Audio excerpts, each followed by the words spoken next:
bata, di pa kita nakikita. Para sa ito, inay.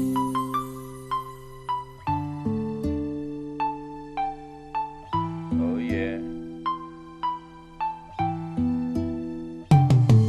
Oh inay, nasaan ka man ngayon? Sana isipin mo hindi ako nagtatampo. Kahit na iniwan mo ako noon, ilang taon pa lang o buwan pa lang. Pero ngayon, ilang taon na ang lumipas, hindi pa rin kita nakikita, inay.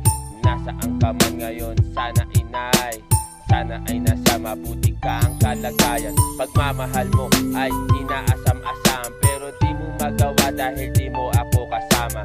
Sana naman darating ang panahon, makilala ka, harap-harapan at makita. Nais ko ito mangyari, ito inay, dahil matagal kita inaasam-asam na makasama habang buhay, hanggang ako'y buhay. Sana makita ka kung ika'y nabubuhay.